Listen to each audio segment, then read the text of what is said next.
तो फिर से देखेंगे, हमने देखा था पूरा इंस्पिरेशन एक्सपिरेशन देखा, फिर उसके बाद रेस्पिरेटरी ऑर्गन्स देखे, फिर रेस्पिरेटरी ऑर्गन्स के बाद हमने एक एक करके देखा था कि अपर उसमें दो भाग किए थे हमने, upper respiratory tract and lower respiratory tract. तो अपर रेस्पिरेटरी ट्रैक्ट और लोअर रेस्पिरेटरी ट्रैक्ट करने का मतलब मैंने बोला था आपको, क्योंकि अपर रेस्पिरेटरी ट्रैक्ट इन्फेक्शन के जो एंटीबायोटिक मेडिसिन रहते हैं वो अलग रहते हैं, और लोअर रेस्पिरेटरी ट्रैक्ट में इन्फेक्शन चला गया तो उसके एंटीबायोटिक्स अलग रहते हैं। तो उस हिसाब से दो में किया है, वैसे पूरा रेस्पिरेटरी ट्रैक्ट एक ही है, लेकिन सिर्फ डॉक्टर को समझने के लिए, क्योंकि अभी सर्दी है सिर्फ, है ना, ऊपर तक ही है, इधर तक ही है, तो वो अपर रेस्पिरेटरी ट्रैक्ट इन्फेक्शन हो गया, लेकिन वो लंग्स में चली गई, निमोनिया हो गया, कुछ लंग्स का इन्फेक्शन हो गया, तो वो आ गया लोअर रेस्पिरेटरी ट्रैक्ट में। ओके, तो इस हिसाब से उन्होंने upper respiratory tract lower respiratory tract किया है।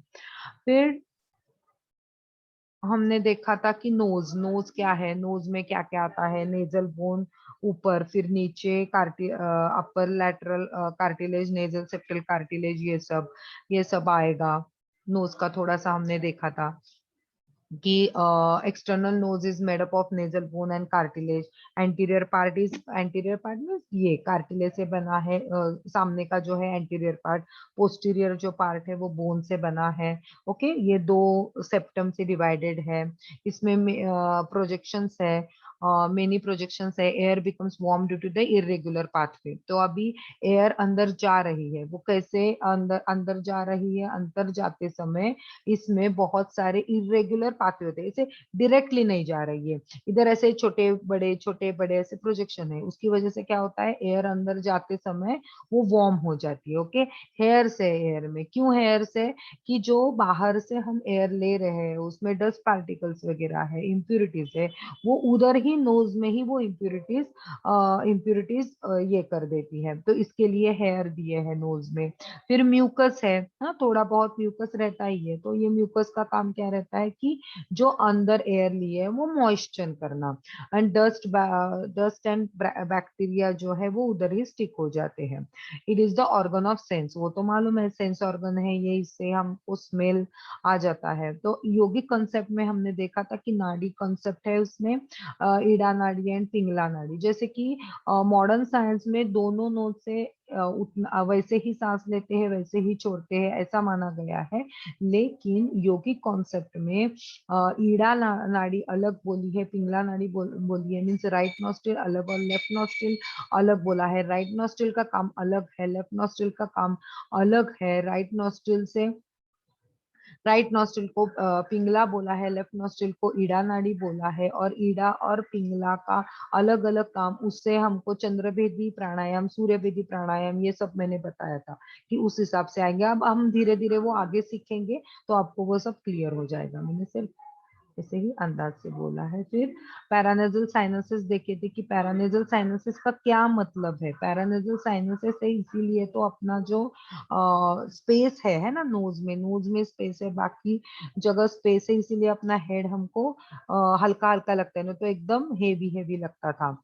ये जो है चार प्रकार के साइनसेस बोले थे, मैक्सिलरी, इथमॉइड, ये मैंने दिखाया था, ये जो सामने वाला है वो फ्रंटल है, फिर ये जो है वो इथमॉइड है, फिर इधर जो आता है वो मैक्सिलरी है, और फिर स्फिनॉइड है। ओके, तो हम जो जलनेति करते हैं, आप आगे देखेंगे कि षटक्रिया में जलनेति का बहुत बहुत उपयोग है। आपने देखा भी होगा अभी कोरोना काल में बहुत सारे लोगों ने जलनेति करके कोरोना के इन्फेक्शन को प्रिवेंट किया था, कि रेगुलर जलनेति से प्रिवेंट किया था, तो ये जलनेति का काम साइनसिस पे भी बहुत अच्छा चलता है।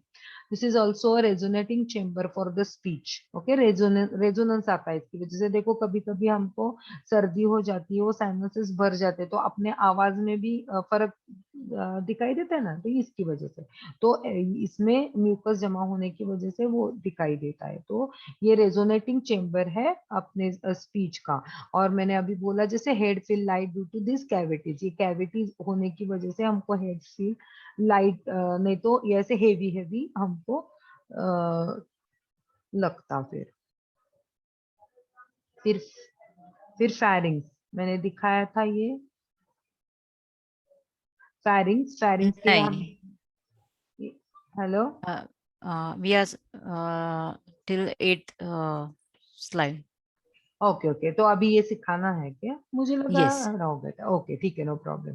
अभी फेरिंग्स के जो है, फेरिंग्स में तीन प्रकार बोले हैं, नेजो फेरिंग्स, ओरो pharynx and ethmoid, laryngo pharynx बोलते हैं इसको, नहीं तो हाइपोफेरिंग्स बोलते हैं। ओके, तो नेजो फेरिंग्स मीन्स नेजल कैविटी के पीछे का जो भाग है उसको नेजो फेरिंग्स बोला है। ओके, नेजल कैविटी के पीछे का जो भाग है, क्योंकि फेरिंग्स कैसा है, पिछले बाजू में है, तो नेजल कैविटी के पीछे जो ऊपर का भाग रहेगा छोटा, वो बोलेंगे उसको नेजोफेरिंग्स बोलेंगे।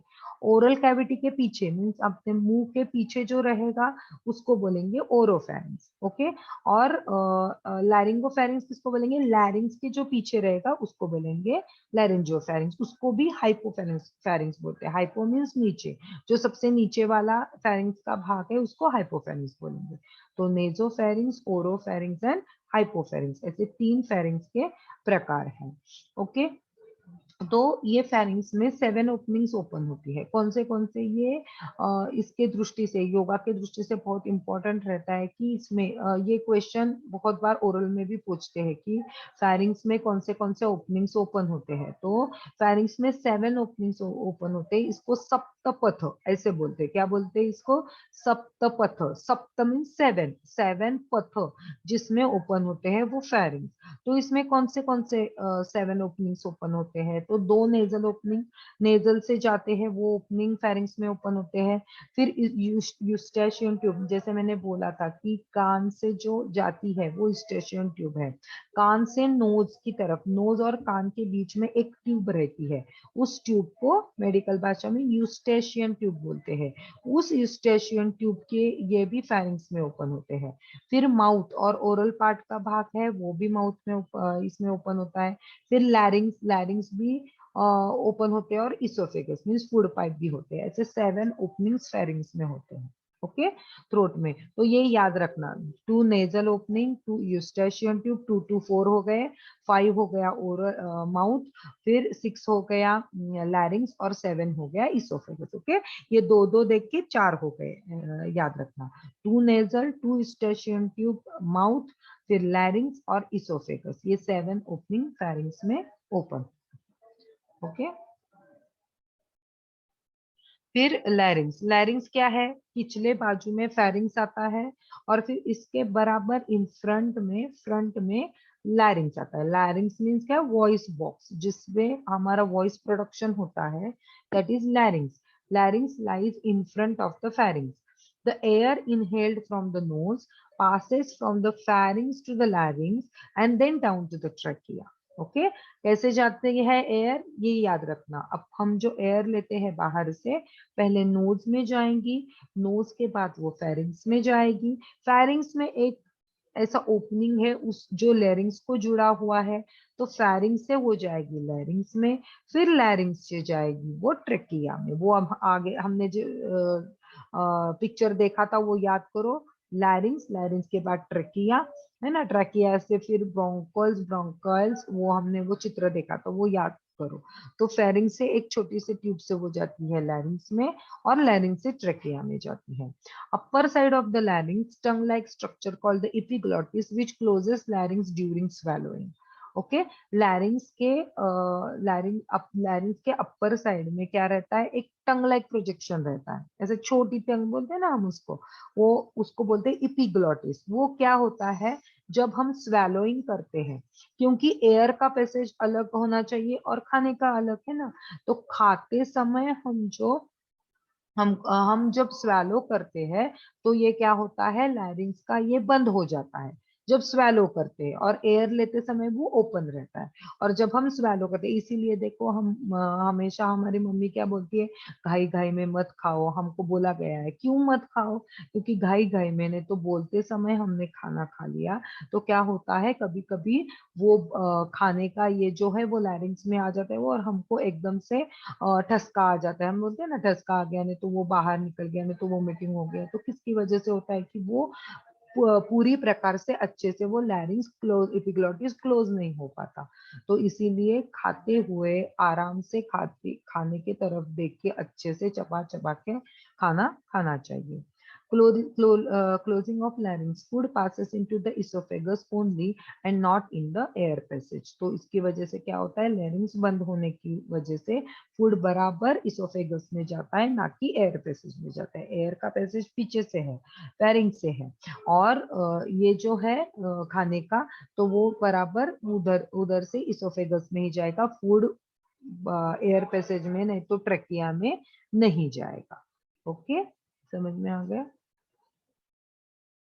फंक्शन ऑफ लैरिंग्स जो हमने बोले थे, फोनेशन है मींस वॉइस प्रोडक्शन है, रेस्पिरेशन है, जो हमने बोला था कि ग्लॉटिस अपर्चर को बंद करता है, और स्वेलोइंग है, प्रोटेक्ट अपर एयर। ओके, फिर ट्रकिया, जैसे कि हमने देखा कि पीछे फेरिंग्स हो गया, फेरिंग्स के आगे हो गया लैरिंग्स, जो सामने जो रहता है वो लैरिंग्स है। फिर लैरिंग्स के नीचे जो है वो ट्रकिया है। ये जो तुम आपको दिख रहा है वो सब ट्रकिया है। Okay, trachea it is the continuation of लैरिंग्स, ये लैरिंग्स का कंटिन्यूएशन है। इसकी लेंथ कितनी है, 10 to 12 centimetre long and 1.5 to 2 centimetre wide. 10 to 12 centimeter long and 1.5 to 2 centimeter wide, composed of 16 to 20 C-shaped rings of cartilages and tissues. Okay, ये जो बनी है, इसमें ये जो बनी है वो 16 to 20 सी शेप्ड, ऐसे सी शेप्ड रिंग्स है, उसको ये ट्रैकिया को लगी है, और वो कार्टिलेज से बनी। ओके, कार्टिलेज से बनी है सी शेप्ड रिंग्स जो ट्रैकिया के ऊपर है, 16 to 20 है। Incomplete rings keeps the trachea always open and prevent it from the compress। ये देखो, ये जो ट्रैकिया की रिंग्स है वो पूरी पीछे से बंद नहीं है, ये पीछे से ऐसे सी शेप है। सी शेप में बाकी का भाग खुला रहता है ना, इतना रहता है ऐसा शेप, और बाकी का भाग खुला रहता है। तो थोड़ा सा खुला है पिछले बाजू में। क्यों खुला है, कि ये ओपन होने की वजह से ये कॉम्प्रेस नहीं होती, नहीं तो ये पूरा क्लोज होता तो हम सांस लेते तो ये कॉम्प्रेस हो जाती और हमको सांस लेने में तकलीफ हो जाती। तो इसीलिए कैसे रखा है, ये थोड़ा सा सी शेप रखा है, और बीच का थोड़ा सा भाग सांस लेने में और छोड़ने में खुला रखा है। ओके, तो incomplete rings keeps the trachea always open and prevent it from the compressed। Between two rings muscle tissue present। Okay, ये दो रिंग के बीच में मसल है। So pressed up and down like spring. तो इसकी वजह से हम सांस लेंगे छोड़ेंगे तो स्प्रिंग जैसा, क्योंकि मसल भी कॉन्ट्रैक्शन रिलैक्सेशन अच्छे से करता है, तो वो स्प्रिंग का काम करता है। तो दोनों कार्टिलेजेस के रिंग के बीच में मसल बैठी है, और मसल ऊपर नीचे होने की वजह से क्या होता है, वो स्प्रिंग लाइक एक्शन हो जाता है। Cilia on the surface of the epithelial cell move the mucus superiorly towards pharynx, cough reflex हो जाता है। ओके, जो म्यूकस है, सीलिया है, इपिथेलियल सेल सरफेस पे जो है, मींस की सरफेस पे जो इपिथेलियल लेयर होता है, जो हमने देखा था ना टिश्यू सेल्स, वो याद करो। तो ये जो इपिथेलियल लेयर होता है, move the mucus superiorly towards the pharynx. तो ये क्या करता है, फेरिंग्स को म्यूकस को फेरिंग्स की तरफ चलता है वो सीलिया की, तो उसकी वजह से कफ रिफ्लेक्स हो जाता है। हमको गले में खराश हम बोलते हैं ना, उसकी वजह से आता है, और कफ रिफ्लेक्स हो जाता है। वार्मिंग एंड ह्यूमिडिफाइंग, ये भी इसका काम रहता है। समझ में आया ट्रकिया कैसा है, नोज हो गया, फेरिंग्स हो गया, फेरिंग्स से आ गया एक होल से लैरिंग्स में, फिर लैरिंग्स से आ गया वो ब्रोंकाई में। आप ये फिर से मैं, ये देखो, अभी लैरिंग्स हो गया, लैरिंग्स से आ गया ट्रकिया में, ट्रकिया से आ गया ये जो है ये ब्रोंका है। ओके, और ये छोटे छोटे रहते हैं ब्रोंक्यूल्स है। अभी bronchial bronchioles, trachea divides into two branches, means अभी ट्रैकिया जब तक है तब तक वो इधर से आ रहा है, लेकिन अभी लंग्स में डिवाइड नहीं हुआ। अभी ट्रैकिया से दो डिवीजन आ जाते हैं, एक राइट लंग में जाता है डिवीजन, एक लेफ्ट लंग में जाता है। ओके, तो टू ब्रांचेस हो जाते हैं, left and right. Left further divided into 9 smaller tubes and right further divided into 10 smaller tubes, and these are called the primary bronchi। Okay, तो अभी आ गया इधर से जो है ट्रकिया, ट्रकिया के 2 ब्रांचेस हो गए,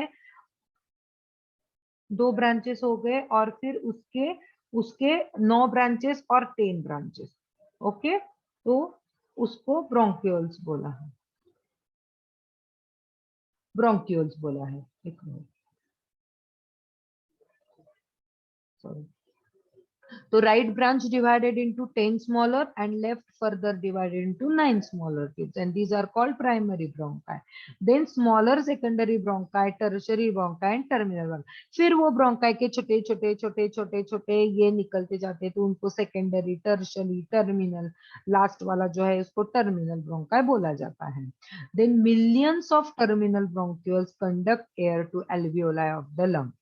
ये जो बहुत सारे छोटे छोटे जो है वो छोटे छोटे ब्रोंक्यूल्स है, वो पूरा एयर जो है वो एल्वियोलाई तक पहुंचाते हैं। और एल्वियोलाई क्या है, what is the basic unit of lungs बोले तो क्या होगा, basic unit of the lungs alveoli. Okay, alveoli. हाँ, तो अभी एल्वियोलाई हम देखेंगे कैसा रहता है। ये देखो एल्वियोलाई, ये जो टर्सरी का पॉइंट आ गया, तो एक छोटे छोटे ऐसे अंगूर, अंगूर को कैसे लगते हैं ना, वैसे लगे रहते हैं, अंगूर का घड़ा जैसा रहता है वैसे टाइप रहते हैं, उसको एल्वियोलाई बोलते हैं। बेसिक और smallest unit of the respiratory system, the inferior of the lung is made up of the spongy tissue containing many capillaries and around 30 million tiny sacs are called as the alveoli. समझ में आया? इसमें क्या रहता Yes. है, इसमें क्या रहता है, लंग्स के inferior of the lungs is made up of spongy tissue containing many capillaries and around 30 million of tiny sacs इसमें रहते हैं, उसको एल्वियोलाई बोलता है, जो कप शेप्ड रहते हैं ये। और ये कैपिलरी से पूरा सराउंडेड रहते हैं। हाँ, और इधर ही फिर ऑक्सीजन और कार्बन डाइऑक्साइड का एक्सचेंज हो जाता है। Exchange of gases takes place between the air in the alveoli and blood in the capillaries around the alveoli. Okay, ये इधर ही एक्सचेंज ऑफ गैसेस हो जाता है, एल्वियोलाई के बाजू में ही ये रहते हैं। फिर ये हमने जो सर्कुलेटरी सिस्टम में देखा था ना, वेन्यूल्स, वेन्स, फिर कैपिलरीज, वेन्स, वेन्यूल्स, कैपिलरीज, फिर वैसे वैसे होते होते फिर वो पहले डीऑक्सीजनेटेड ब्लड, फिर उससे कैपिलरीज हो गया, फिर ऑक्सीजनेटेड ब्लड करके वो फिर बाहर चला जाता है। ओके, फिर आ गए ये 2 लंग्स, है ना। lungs are cone shaped sponge like organs placed in the thoracic cavity. इसका वेट याद रखना 600 to 700 ग्राम होता है, कई कई पेपर में पूछा था तो याद रखना। लेंथ है, लेंथ वगैरह कुछ नहीं पूछते, 20 to 24 सेमी। कलर जो रहता है वो पिंकिश रहता है। 2 लंग्स रहते हैं, right lung and left lung. Right lungs divided into 3 lobes, जो मैंने बोला था, देखो राइट लंग जो है वो 3 लोब्स में आती है। क्यों? क्योंकि लेफ्ट साइड में क्या होता है, हार्ट चला जाता है तो उसमें दो ही डिवीजन हो जाते हैं। और राइट साइड में क्या हो जाता है, 3 लोब्स में, upper lobe, middle lobe and lower lobe. Okay, and left lung divided into 2 lobes, upper lobe and lower lobe. Lobes are separated by the fissure, fissure से सेपरेटेड रहते हैं। The area between the lungs is called the mediastinum where heart is situated. ये दोनों के lungs के बीच में एक मीन्स जो जगह रहती है उसको मेडियास्टिनम बोलते हैं, उसमें हार्ट सिचुएटेड रहता है। वो हमने हार्ट का सब देखा था। अभी आपको याद है कि हार्ट के कवरिंग को क्या बोलते हैं?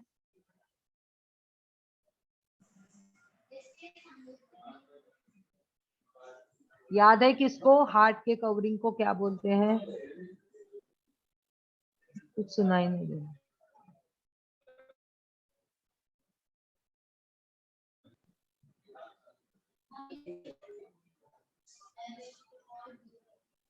हाँ, हमने तीन तीन प्रकार देखे थे। हाँ बराबर है, पेरिस्टीलियम। ओके, अभी ये जो लंग्स का है, लंग्स के जो कवरिंग है उसको बोलते हैं pleura. Okay, 2 coverings membrane attached to the lungs are called the pleura. Inner layer is attach to the lungs and the outer layer lies in the thoracic cavity.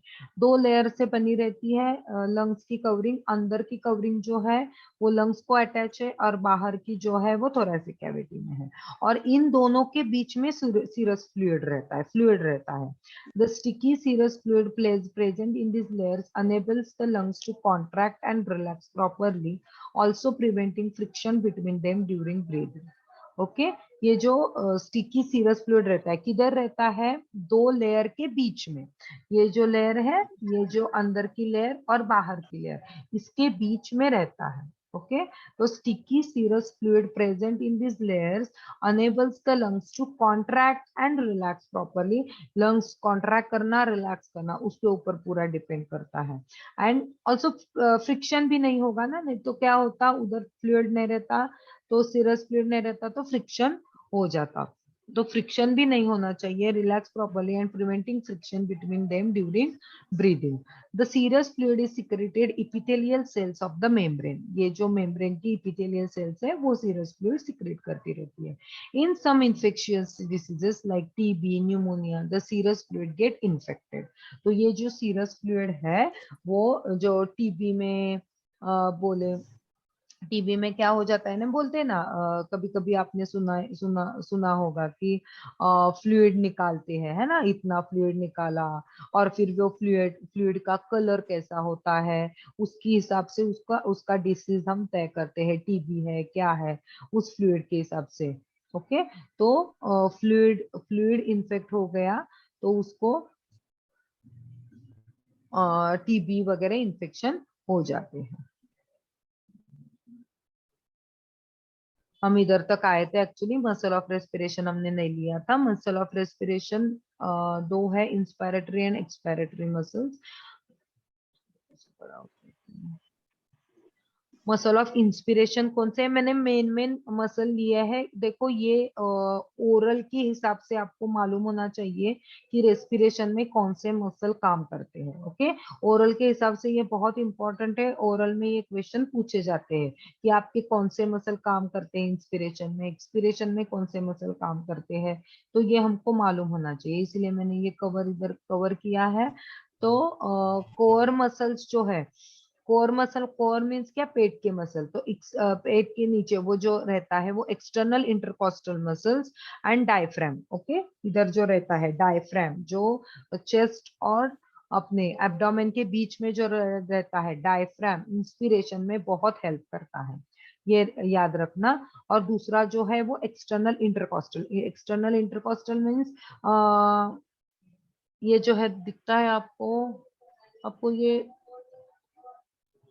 ये दो, ये दिख रहा है ना, ये ब्राउन कलर का दिखा है, ये एक्सटर्नल इंटरकॉस्टल मसल है। ओके और एसेसरी मसल्स कौन से काम करते हैं? स्टर्नोक्लिडोमास्टाइड एंड पेक्टोरलिस माइनर। ओके स्टर्नोक्लिडोमास्टाइड इधर आता है, जो कोई ये जो अपनी नेक देखो, ये नेक में जो ये दिखती है ना मसल, हमने ऐसे किया तो इधर जो लगती है वो है sternocleidomastoid muscle. And the and pectoralis minor means अपने चेस्ट में रहती है, तो ये पेक्टोरलिस माइनर करती है, स्टर्नोक्लिडोमास्टाइड करती है, फिर स्केलिनियस का भी इसमें बहुत सारा रोल रहता है। ये मैंने जो मेन है उतना ही लिया है। ओके फिर एक्सपीरेशन में कौन सी हेल्प करती है? तो इंटरनल इंटरकॉस्टल। ओके ये जो अंदर वाली है वो इंटरनल इंटरकॉस्टल है, जो ब्लू में दिखाई है, और जो ब्राउन में दिखाई है वो एक्सटर्नल इंटरकॉस्टल है। मीन्स रिब्स में ही जो अंदर के बाजू में है वो इंटरनल इंटरकॉस्टल है। कॉस्टल मीन्स रिब्स के बीच में, और जो बाहर के बाजू में है वो एक्सटर्नल इंटरकॉस्टल है। ओके डायफ्राम दोनों में, इंस्पिरेशन में भी हेल्प करता है, एक्सपिरेशन में भी हेल्प करता है। फिर एसेसरी मसल में एब्डोमिनल मसल दिए हैं, और फिर क्वाड्रेटस लंबोरम भी दिया है। ओके क्वाड्रेटस लंबोरम किधर आता है? देखो इधर डायफ्राम आ गया, इधर एक्सटर्नल ऑब्लिक आ गया, ट्रांसवर्स एब्डोमिनस, इंटरनल एब्डोमिनस, इतना आ जाता है। ओके पल्मोनरी इसमें। और ये जो है क्वाड्रेटस लंबोरम जो है, क्वाड्रेटस लंबोरम इधर भी आता है और पिछले बाजू में भी आता है, तो उसका हमको इंस्पिरेशन में बहुत हेल्प हो जाता है। ओके, ये पूरे के पूरे नहीं दिखा सकते। हम जब बायोकेमिस्ट्री इसमें बायोमैकेनिक्स पढ़ेंगे, सॉरी बायोकेमिस्ट्री बायोमैकेनिक्स पढ़ेंगे, तो हमको ये सब मसल धीरे धीरे याद रहेंगे। ओके, लेकिन ये ओरल पॉइंट ऑफ व्यू आपने सिर्फ मसल के नाम इंस्पिरेटरी ये external intercostal diaphragm, accessory muscle में स्टर्नोक्लेडोमास्टाइड पेक्टोरलिस माइनर इतना बोला, एक्सपिरेशन में इंटरनल इंटरकोस्टल डायफ्राम, फिर एब्डोमिनल क्वाड्रेटस लंबोरम इतना बोला कि बस हो जाएगा, आपको इतना डीप में पूछेंगे नहीं, हम डॉक्टर नहीं है, तो जितना हमको इतने नाम भी याद रहे तो बस हो जाएगा। Okay,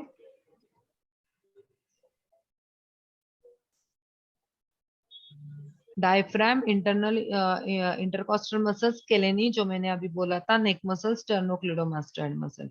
diaphragm, the diaphragm located below the lungs is the major muscle of the respiration. मैंने जो बोला था, चेस्ट कैविटी और एब्डोमेन के बीच में जो डोम शेप्ड रहता है उसको डायफ्राम बोलते हैं। ओके, डायफ्राम किसको बोलते हैं? चेस्ट कैविटी एंड एब्डोमेन, इसके बीच में एक डोम शेप्ड मसल रहता है, वो मसल से बना हुआ रहता है, तो उसको बोलते हैं डायफ्राम। वो जो डायफ्राम है below the lungs is the major muscle of the respiration. It is the large dome shape muscle that contracts rhythmically and continuously, and most of the time inhalation the diaphragm contract and flattens the chest cavity, enlarges, means contract and relaxation उसकी वजह से होता है, उसकी वजह से inspiration and expiration हो जाता है। तो इसमें मेजर रोल जो है अपना रेस्पिरेशन में, तो वो डायफ्राम का आ जाता है। फिर intercostal muscle, internal intercostal muscle, external intercostal muscle, दोनों मसल्स काम करते हैं इसमें। जो हमने देखा था कि इंस्पिरेशन में इंटरनल इंटरकॉस्टल करते हैं, एक्सपिरेशन में एक्सटर्नल इंटरकॉस्टल करते हैं। एक्स एक्स इन इन याद रहने में इजी करेंगे हम। फिर intercostal muscle, intercostal muscles are many different groups of muscles that run between the ribs and help form and move the chest wall. The intercostal muscles are mainly involved in the mechanical aspect of the breathing by helping expand and shrink the size of the chest cavity. ये chest cavity का size है वो expand करने में और shrink करने में ये intercostal muscle help हो जाता है। जो हम mechanism देखेंगे तो आपको पता चलेगा कि कैसा मैकेनिज्म रहता है, कि पूरा वो अंदर का जो है पूरा एयर निगेटिव प्रेशर आना चाहिए तो ही वो बाहर की एयर अंदर जाती है, वो जो हम देखेंगे। तो ये करने के लिए, निगेटिव प्रेशर क्रिएट करने के लिए हमको इंटरकॉस्टल मसल का बहुत फायदा होता है, क्योंकि वो एक्सपांड हो जाती है। ओके,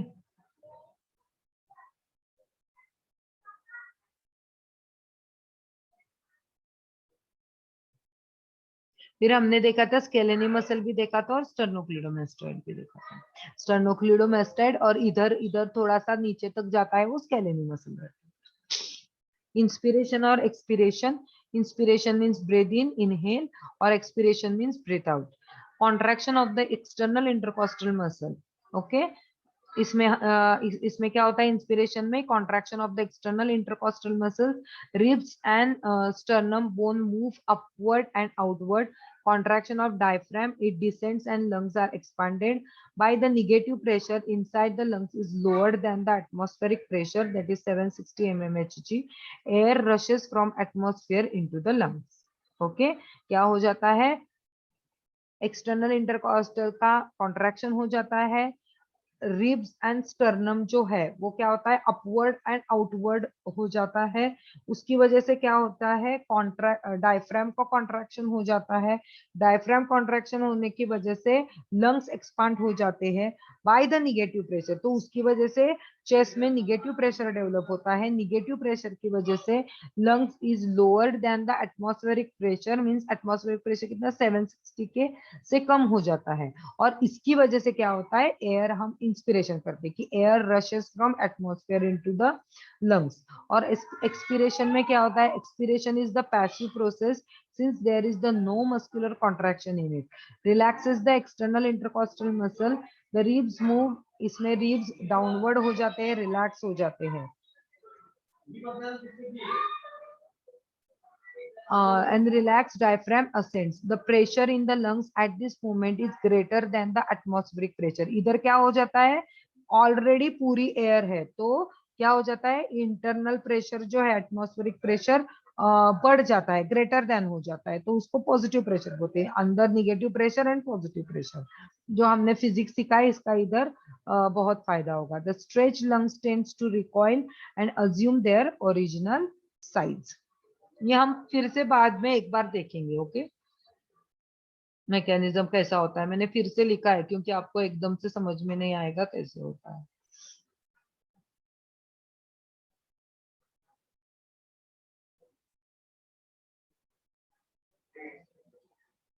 तो regulation of breathing, respiration is involuntary in nature, involuntary रहता है।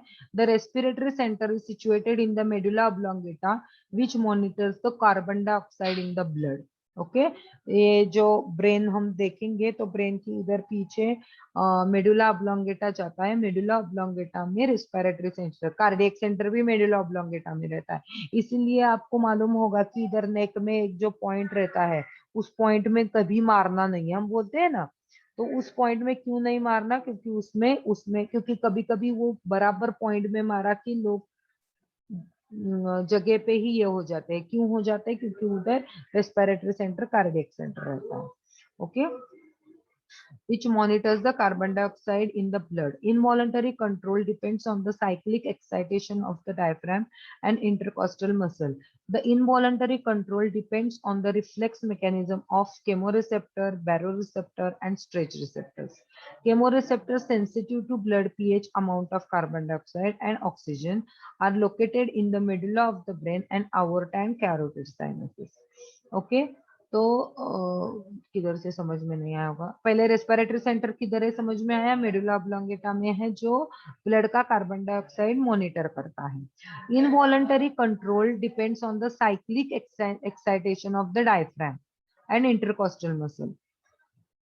डायफ्राम का एंड इंटरकोस्टल मसल का एक्साइटेशन होने की वजह से क्या होता है, ये पूरा इनवॉलंटरी कंट्रोल रहता है। The involuntary control depends on the reflex mechanism of, ये इसमें बहुत सारा है मैकेनिज्म, मींस ऐसा ही नहीं है कि सिर्फ inspiration expiration negative and positive, इसमें केमो रिसेप्टर, बैरो रिसेप्टर, स्ट्रेच रिसेप्टर्स ये भी काम करते हैं। ओके, केमो रिसेप्टर जितना डीप जाओगे ना, हम तो बहुत डीप है सिखाने के लिए, लेकिन इतना डीप हमको जाने की जरूरत नहीं है। Okay, chemoreceptors sensitive to blood pH, amount of carbon dioxide and oxygen are located in the middle of the brain and aorta and carotid arteries. Okay, changes in the carbon dioxide from breathing too much or too little changes in the pH of blood and send signals to the brain to modify breathing rate and volume. Okay, ये जब अपने blood में अपने pH blood में carbon dioxide जो है उसका level एकदम से बढ़ जाता है, और फिर क्या हो जाता है कि सिग्नल पहुंचाया जाता है ब्रेन को कि अभी ब्रीदिंग रेट एंड वॉल्यूम हमको क्या करना है, मॉडिफाई करना है। Okay, emotions also bring about the effect on the rate of the respiration, spelling गलत है। Stress, anxiety, fear, happiness, crying alter our respiration. हमको मालूम है, हमने हमारा हम कहा हम घबरा गए तो अपना एकदम रेस्पिरेशन बढ़ जाता है, नहीं तो हम घबरा गए, हम दौड़ने लगे तो रेस्पिरेशन एकदम से बढ़ जाता है। तो ये पूरा जो है, जैसे कार्डिया, जैसे हार्ट रेट भी बढ़ जाता है घबराने की वजह से, इमोशन की वजह से, वैसे भी रेस्पिरेशन भी वैसे उसी रेट में बढ़ जाता है। अभी ये देखो, lung volumes, tidal volume, inspiratory reserve volume, expiratory reserve volume, residual volume, ये क्या है एक बार देखेंगे। इसका भी क्वेश्चन पूछा था। टाइडल वॉल्यूम क्या होता है हमको मालूम होना चाहिए। It is the amount of air that can be inhaled और exhaled during one respiratory cycle. एक रेस्पिरेटरी साइकिल में रेगुलरली हम जो हवा लेते हैं और छोड़ते हैं उसको टाइडल वॉल्यूम बोलते हैं, टीवी। ओके, टाइडल वॉल्यूम क्या है कि एक, it is the amount of air that can B inhale करना एयर और एक्सहेल करना एयर वन रेस्पिरेटरी साइकिल में। वन रेस्पिरेटरी साइकिल में हम जो एयर इनहेल करते हैं और एक्सहेल करते हैं उस अमाउंट को टाइडल वॉल्यूम बोला जाता है, टीवी।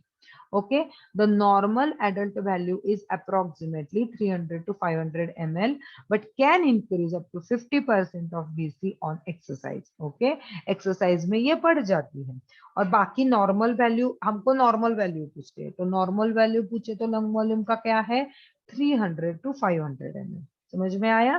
टाइडल वॉल्यूम क्या है कि वन रेस्पिरेटरी साइकिल में इनहेल किया हुआ एयर और एक्सहेल किया हुआ है, दोनों का मिला के जो है वॉल्यूम, वो बोलेंगे टाइडल वॉल्यूम। वो कितना रहता है, इस नॉर्मली हम जो ब्रीदिंग करते हैं, नॉर्मली हम जो इनहेल करते हैं और एक्सहेल करते हैं, कितना करते हैं हम, हमको मालूम है 300 टू 500 ml तक हम एयर इनहेल करते हैं और एक्सहेल करते हैं, तो that is called the tidal volume.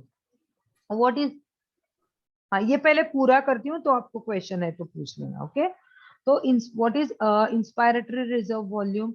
It is the amount of air that can be forcibly inhaled after a normal tidal volume. IRV is usually kept in the reserve, but it is used during the deep breathing. The normal adult value is 1900 to 3300 ml. जो ये हम प्राणायाम में करते हैं, deep breathing में करते हैं, दीर्घ श्वसन में करते हैं, क्या करते हैं, इंस्पायरेटरी रिजर्व वॉल्यूम बढ़ाते हैं। कैसे बढ़ाते हैं कि हम नॉर्मली सांस ले रहे, छोड़ रहे, सांस ले रहे, लेकिन हम जब पूरी सांस की तरफ देख के इनहेल किया, पूरा हमको समझ में आ रहा है कि हम इनहेल कर रहे हैं, पूरे लंग्स तक जा रहा है इनहेलेशन, तो what that is called inspiratory reserve volume. जितनी देर तक हम इनहेल कर सकते हैं। Okay, this is called, means deep breathing में हम जो इनहेलेशन करते हैं, that is called the inspiratory reserve volume. It is the amount of air that can B forcibly inhaled. ये नॉर्मल नहीं हो रहा, हम पूरे उसकी तरफ ध्यान देके हम उसको इनहेल कर रहे हैं। ओके, जब हमको आदत हो जाएगी दीर्घ श्वसन की, प्राणायाम की, तो हमको कुछ नहीं लगता, लेकिन अभी हम कुछ नहीं कर रहे हैं, अचानक से हमको करने लगा है, तो उसको थोड़ा सा फोर्स देना पड़ता है, इसलिए फोर्सिबली बोला है। ओके, थोड़ा सा फोर्स देना पड़ता है और फिर हम इनहेल करते हैं। आप खुद ब खुद सब करके देखो, इसको क्या बोलेंगे, इंस्पायरेटरी रिजर्व वॉल्यूम। ये कितना होगा, 1900 टू 3300 ml। हम उतना ही याद रखेंगे। टाइडल वॉल्यूम जो नॉर्मली हम लेते हैं छोटे, 300 टू 500 ml। फिर IRV क्या है, इंस्पायरेटरी रिजर्व वॉल्यूम, वो कितना है, 1900 टू 3300 ml। फिर expiratory reserve volume, it is the volume of air that can be exhaled forcibly after exhalation of normal tidal volume. The normal adult value is 7। अभी देखो, जो हमने इनहेल किया और जो हमने फोर्सिबली छोड़ा, वो जो इनहेल करते हैं वो इंस्पायरेटरी रिजर्व वॉल्यूम, जो एक्सहेल करते हैं वो expiratory reserve volume. Okay, expiratory reserve volume is reduced with obesity, ascites and the upper abdominal surgery। तो ये एक्सपायरेटरी रिजर्व, जो ओबेस पर्सन रहते हैं, देखो जिनका टमी थोड़ा बड़ा रहता है, उनको सांस लेने में तकलीफ होती है। क्यों होती है, हम इनहेल किए और पेट बड़ा है, तो उसकी वजह से क्या होता है, एक्सहेल प्रॉपरली नहीं हो पाता, तो उसकी वजह से उनमें एक्सपायरेटरी रिजर्व वॉल्यूम कम रहता है। असाइटिस का मतलब क्या है कि पेट में पानी भर जाता है, जलोदर। असाइटिस आपने कभी कभी सुना होगा कि पेट में पानी हो गया। What is that, ascites. पेट में पानी हो गया, पेट ऐसा फूल जाता है। पेट ऐसा फूल गया तो कैसे, देखो डायफ्राम अच्छे से काम नहीं करेगा, डायफ्राम अच्छे से नीचे नहीं जाएगा, तो सांस लेने में भी तकलीफ हो जाएगी, है ना।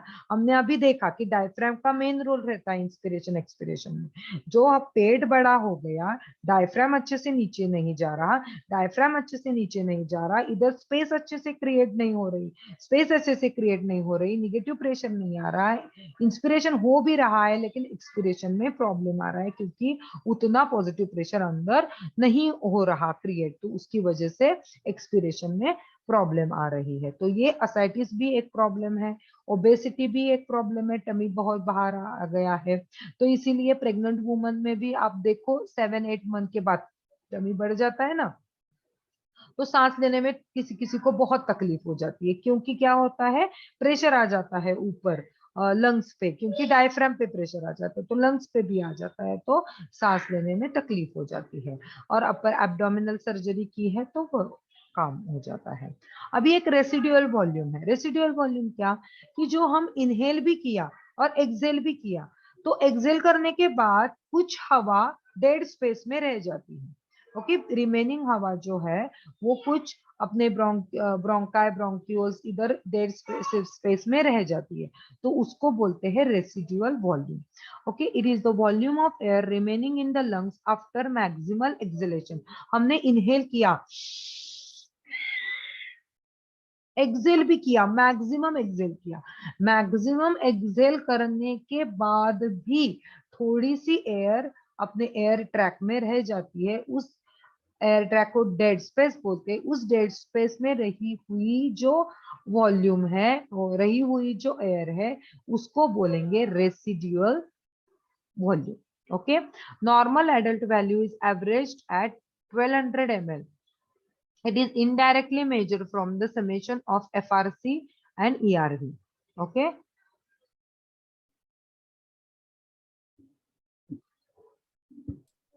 ये FRC मैंने what is बताया नहीं है, नहीं नहीं नहीं, ये अभी नहीं, हम आगे देखेंगे, वो छोड़ दो आप, क्योंकि आप कंफ्यूज हो जाएंगे, वो लाइन कर देती हूँ and अभी तो। what is VC? 50% of VC on exercise, the first vital capacity, sorry, vital capacity. Right. हाँ, जो अपनी मीन्स अपनी लंग्स की जितनी कैपेसिटी है ना, उसको वाइटल कैपेसिटी बोलते हैं। जो हम एयर, बहुत एयर ले सकते हैं, बहुत छोड़ सकते हैं, लेकिन नॉर्मली हम उतना नहीं करते। इसलिए प्राणायाम करने के बाद हमको अच्छा क्यों फील हो जाता है, क्योंकि उतनी एयर हम लेते हैं, छोड़ते हैं, तो उतनी अपनी लंग्स की कैपेसिटी है। इतनी कितनी है अपनी, 3000 to 5000 एयर हम अंदर ले सकते हैं, छोड़ सकते हैं, लेकिन हम नॉर्मली कितना लेते हैं, ओनली 300 to 500। ओके, तो VC means vital capacity. Vital capacity हम जितनी अपनी बढ़ाएंगे, उतना हमारा जो बाकी का जो हम इसीलिए बोलते हैं ना, प्राणायाम करने के बाद, योगा करने के बाद हमको पूरा दिन बहुत फ्रेश फील हो जाता है। क्यों, क्योंकि एयर पूरी अच्छे से हमने अंदर ली है, पूरी एल्वियोलाई तक पहुंच गई है, उसमें ऑक्सीजन और कार्बन डाइऑक्साइड का अच्छे से एक्सचेंज हो गया है, तो हमको पूरी दिन ताजा और फ्रेश हो जाता है। ओके, ये मैं लाइन काट देती हूँ, क्योंकि आप एफआरसी में गए तो फिर और कंफ्यूज हो जाओगे। नहीं, नीचे दिया ही मैंने एक्चुअली, फंक्शनल रेसिडुअल, मुझे लगा मैंने नहीं दिया। ठीक है, देखते हैं हम बाद में। Inspiratory capacity IC, it is the maximum volume of air that can be inhaled following a resting state. It is calculated from the sum of the inspiratory reserve volume and tidal volume. ये आपको सिर्फ मालूम होना चाहिए। ये जो slide है ना, ये मेन स्लाइड है, इतने डिटेल में हमको पूछेंगे नहीं, लेकिन आपको मालूम होना चाहिए, इसलिए मैंने वो स्लाइड डाली है। हमको टाइडल वॉल्यूम पूछते हैं, टाइडल वॉल्यूम कितना है। वाइटल कैपेसिटी मैंने अलग लिख के दूंगी इधर, शायद छूटा है। वाइटल कैपेसिटी हमारे 3000 to 5000, ये भी पूछते हैं। फिर तीसरा पूछते हैं इंस्पिरेटरी रिजर्व वॉल्यूम कितना है, 1900 to 3300। फिर ईआरवी एक्सपायरेटरी रिजर्व वॉल्यूम कितना है, वो पूछते हैं 700 to 1200। और फिर रेसिडुअल वॉल्यूम पूछते हैं, ये मेन है। Okay, 1200 ml। तो इतना ही हमको मालूम होना चाहिए, ये हमको एटलीस्ट जानकारी होना चाहिए, इसलिए मैंने बोला है। इतने डिटेल में मत जाओ। इंस्पायरेटरी कैपेसिटी कितनी है अपनी, इंस्पायरेटरी कैपेसिटी मींस हम कितना एयर इंस्पायर कर सकते हैं during a resting state. It is calculated from the sum of inspiratory reserve volume हम की है प्लस टाइडल वॉल्यूम, इतनी हमारी लंग की कैपेसिटी है। फिर total lung capacity TLC, it is the maximum volume of air the lungs can accommodate और सम of the volume compartments और volume of air in the lungs after maximum inspiration. The normal volume is about, ये जो vital capacity जो बोलते हैं VC, इसको ही TLC बोला है। ओके, वाइटल कैपेसिटी को ही उधर मैं लिख के दूंगी, नीचे भी है वाइटल कैपेसिटी हमने दी है। तो the normal volume is about 6000 ml. TLC is calculated by the summation of the four primary lung volumes: tidal volume, inspiratory reserve volume, expiratory reserve volume, and reserve volume. Okay.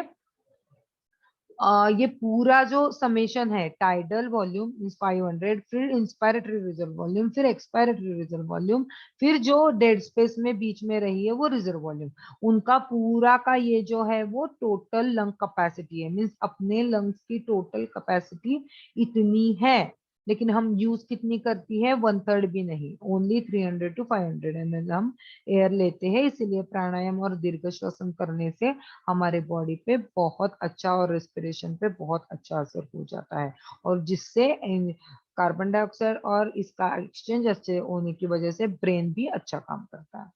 और vital capacity देखेंगे, it is the total amount of air exhaled after maximal inhalation. Inhalation किया और जितना air ज्यादा से ज्यादा बाहर जाएगा वो वाइटल कैपेसिटी है। The value is about 4800 ml and it varies according to the age and body size. It is calculated by summing the tidal volume, inspiratory reserve volume and the expiratory reserve volume. इसमें सिर्फ कौन सा नहीं आया है, देखो ऊपर की, इसमें इसमें टाइडल वॉल्यूम है, इंस्पायरेटरी रिजर्व वॉल्यूम है, एक्सपायरेटरी रिजर्व वॉल्यूम है, सिर्फ रिजर्व वॉल्यूम नहीं है वाइटल कैपेसिटी में। और टोटल लंग कैपेसिटी में रिजर्व वॉल्यूम भी कैलकुलेट किया जाता है, जितना जो जो डेड स्पेस रहा है ना वो भी कैलकुलेट किया जाता है। एक्चुअली दोनों सेम ही है, लेकिन कैलकुलेशन के हिसाब से उसमें दो प्रकार की है, total lung capacity and vital capacity. Vital capacity means क्या, जितना हम एयर अंदर ले सकते हैं, जितनी अपनी कैपेसिटी है, that is called the vital capacity.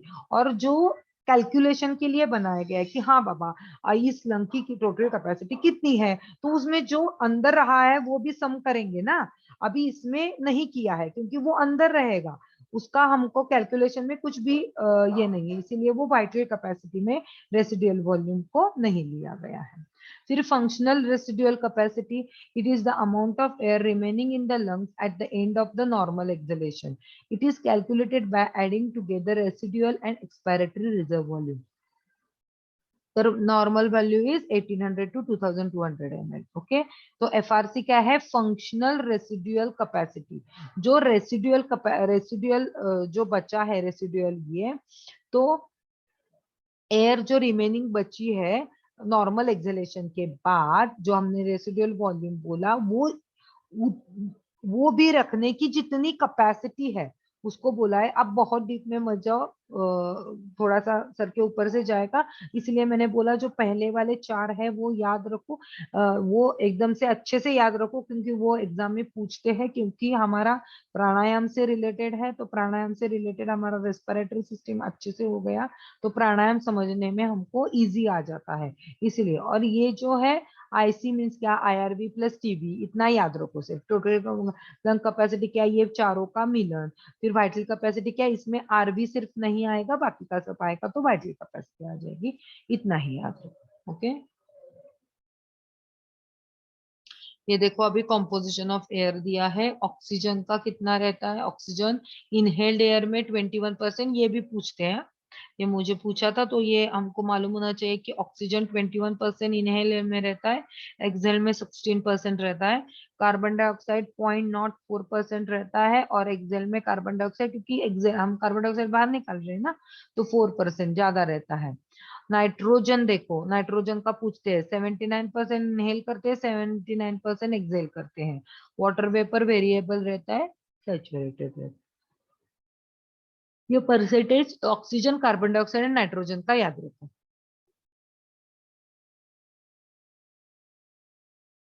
अभी थोड़ा यौगिक पॉइंट ऑफ व्यू देखेंगे। यौगिक पॉइंट ऑफ व्यू में मैंने जो बोला प्राणायाम, ये तो बहुत इंपॉर्टेंट पॉइंट है। फिर जल नोज से शुरू करेंगे, तो जलनेति में इसका उपयोग होता है, सूत्रनेति में इसका उपयोग होता है। ऐसो कपालभाति, जल कपालभाति मीन्स इसका मतलब क्या है, आपको अभी धीरे धीरे सिखाएंगे। षटकर्म में आता है, षटकर्म में कपालभाति प्रकार आता है। कपालभाति में 3 प्रकार आता है, वातक्रम, व्युत्क्रम और शीतक्रम। जो वातक्रम जो होता है, जो हम रेगुलरली कपालभाति करते हैं, हमको मालूम है पेट अंदर बाहर करना, उसको जो बोलते हैं वातक्रम बोलते हैं। और व्युत्क्रम और शीतक्रम क्या है, शीतक्रम क्या है कि मुंह से पानी लेना और नोज से बाहर छोड़ना, और व्युत्क्रम क्या है कि नोज से पानी लेना और मुंह से बाहर छोड़ना। ये जो बाकी षटकर्म की क्रिया है, इसमें हमारा इस क्रिया में ये इसका बहुत मीन्स रेस्पिरेशन का बहुत ही उपयोग हो जाता है। इसीलिए जलनेति में जलनेति, सूत्रनेति, व्युत्क्रम, शीतक्रम इसमें हेल्प हो जाता है to clear the sinuses from the mucus and blockages. तो जो म्यूकसेस साइनसेस में है, यूस्ट्रेशियन ट्यूब में है, किधर किधर जो म्यूकसेस है जिधर नहीं होना चाहिए, वो ट्रैक जो है वो क्लियर रहे। तो हम रेगुलर बेसिस पे वीक में एक बार बोले तो जलनेति किया तो वो ट्रैक क्लियर रहेगा, तो हमको कभी साइनोसाइटिस की तकलीफ नहीं होगी। कभी बार बार जिनको ना देखो थोड़ा सा बाहर गए, कुछ ये हो गया कि सर्दी हो जाती है, थोड़ा सा इधर बारिश गिर गई इनको सर्दी हो गई, थोड़ा सा वेदर क्लाइमेट चेंज हो गया इनको सर्दी हो गई। ये जिनको बार बार इम्यूनिटी कम होने की वजह से, नहीं तो बार बार इन्फेक्शन कैचेस करने की जो ये है वो जलनेति से बहुत फायदेमंद रहती है। ओके, ये sinuses and mucus and blockages stimulates the nerve endings, activate 5 sensation, purified, reduce inflammation, ये इन्फ्लेमेशन भी कम कर देते हैं। ओके, और कुंजल क्रिया भी इसमें हेल्प करती है। कुंजल मीन्स क्या? Vomiting. Okay, close functional relationship between the upper GIT and airways with the reflex action nerve supplying both esophagus and bronchi, क्योंकि esophagus और bronchi दोनों को नर्व सप्लाई हो जाता है तो उसकी वजह से। और मैंने बोला था जब हम खाते समय हमने बोला तो एकदम से अन्न कण अपने लंग्स में चला गया, लंग्स नहीं अपने ट्रैकिया और इसमें चला गया तो एकदम से हमको उल्टी आ जाती, ये आ जाते हैं ना, उसका आ जाता है, वो पूरा बाहर हम निकाल देते हैं। तो उसमें हमका हमारा कुंजल क्रिया हेल्प करता है। सूर्य नमस्कार भी ब्रीदिंग एंड बीज मंत्र, इसका भी रेस्पिरेटरी सिस्टम में बहुत अच्छा रोल है।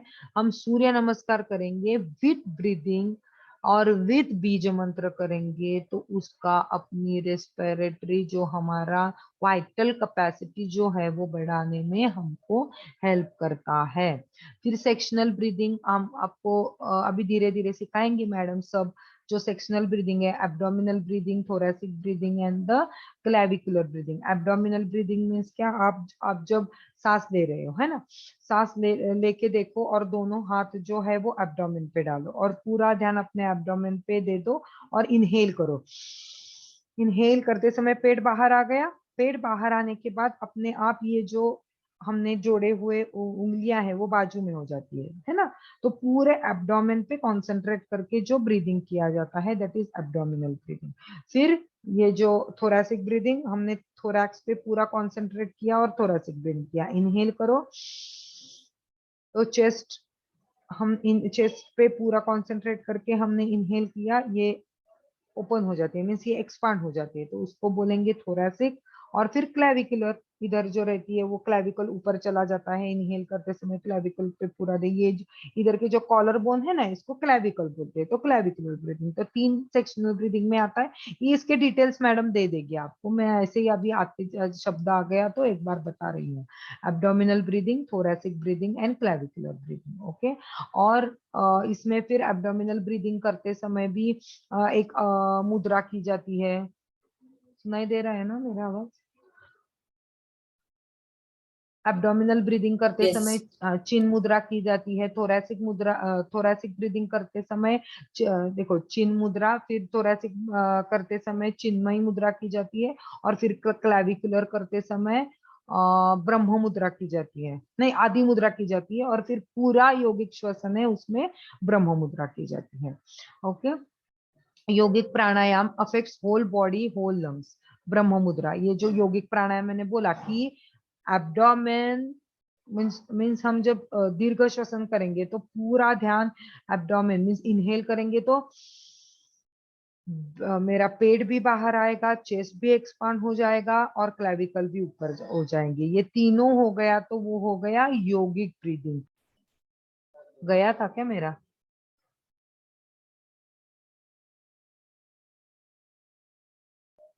मैडम रिकॉर्डिंग भी स्टॉप हो गया। Okay, oh god, host disabled।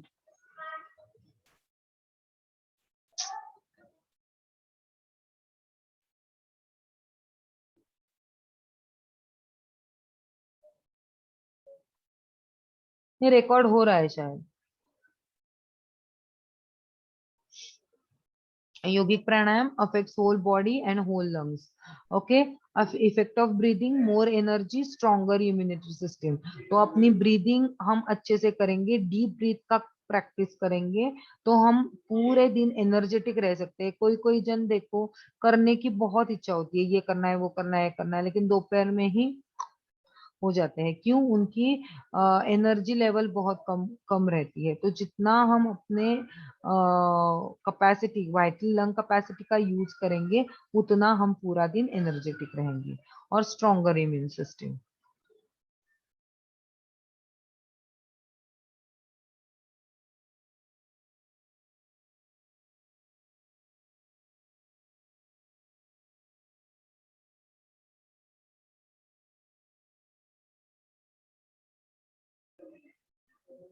Stress handle करने में भी ये बहुत काम करता है। Okay,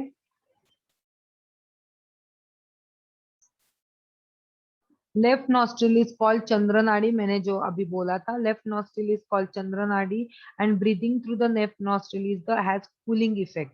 the right nostril is called the Surya nadi and it's breathing has warming effect. Means जैसे कि अपने मॉडर्न साइंस में मैंने बताया, लेफ्ट एंड राइट नॉस्ट्रिल को अलग कुछ नहीं बताया, दोनों से हम लेते हैं, दोनों से सांस छोड़ते हैं, उतना ही ब्रीदिंग का फायदा है। लेकिन योगा में लेफ्ट नॉस्ट्रिल से अलग इफेक्ट आता है, राइट नॉस्ट्रिल से ब्रीदिंग किया तो अलग इफेक्ट आता है, ऐसा कॉन्सेप्ट बताया गया है। तो लेफ्ट नॉस्ट्रिल को ही चंद्र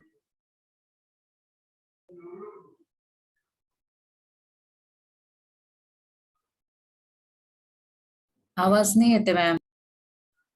लेफ्ट नॉस्ट्रिल से शुरू करो ना। Left nostril is called the Chandra नाड़ी।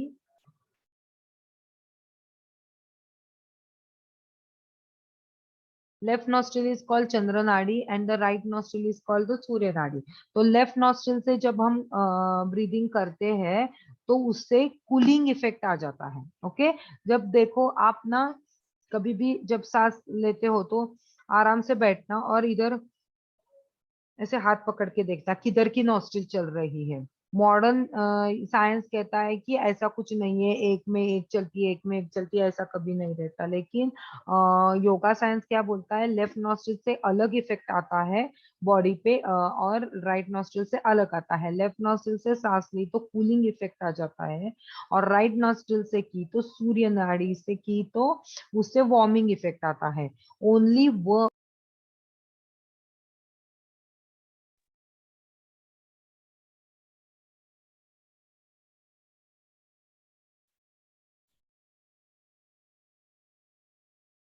ओनली वन नाड़ी ही वर्क करती है एट अ टाइम। ओके, कभी आप देखोगे तो अभी अभी मेरे राइट आप इधर ऐसे पकड़ो और देखो अभी आपकी कौन सी नॉस्ट्रिल काम कर रही है। ओके, तो उस हिसाब से भी हमको कौन से प्राणायाम की जरूरत है। अभी देखो अपने शरीर में बहुत हीट बढ़ा है, हीट बढ़ा है तो हीट कम करने के लिए हमको चंद्रभेदी प्राणायाम करना पड़ेगा। उस टाइम हमने सूर्यभेदी प्राणायाम कराया था तो उसका और गलत इफेक्ट हमारे बॉडी पे हो जाएगा, है ना। तो उस हिसाब से भी हमको देखना है। अभी खाना खाने के बाद हमको डाइजेशन के लिए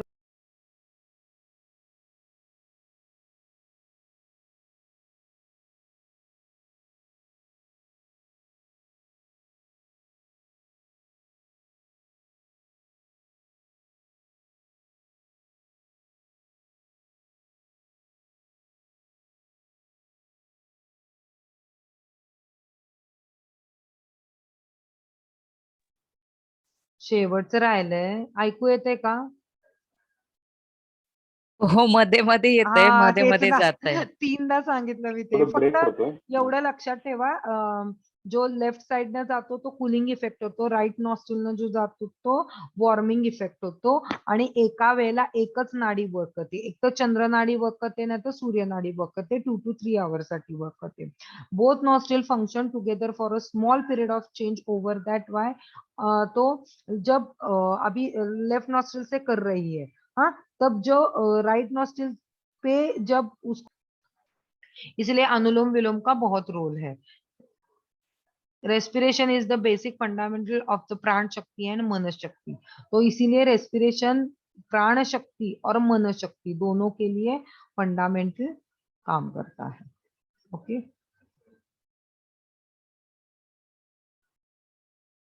हाँ ये इसमें गया है,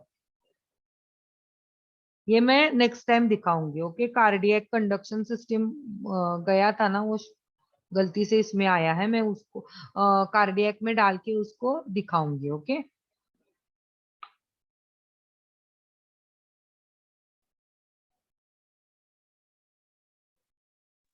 Okay.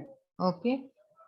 कल मिलना है क्या, क्योंकि कोई कोई बोल रहा है ये टाइमिंग सूट नहीं हो रहा करके, तो देखो आपको होता है तो कल मुझे बता देना, नहीं होता है तो फिर हम सैटरडे को एक, क्योंकि सैटरडे को मैम का भी रहता है ना, तो आपको इतने सारे तीन तीन तीन घंटे आपको सुनने का ये है, तो मैं ले सकती हूँ 1 घंटा, फिर संडे को हमारा कंटिन्यू रहेगा वही टाइम पे 10 to 12। ओके, आप मुझे टाइमिंग अपने इस पे बताओ सिर्फ। Okay, Okay. Okay, ma'am. Okay, ठीक है, thank you. Okay. Thank Thank you, you. Okay, thank bye, you, bye. Good night. Night.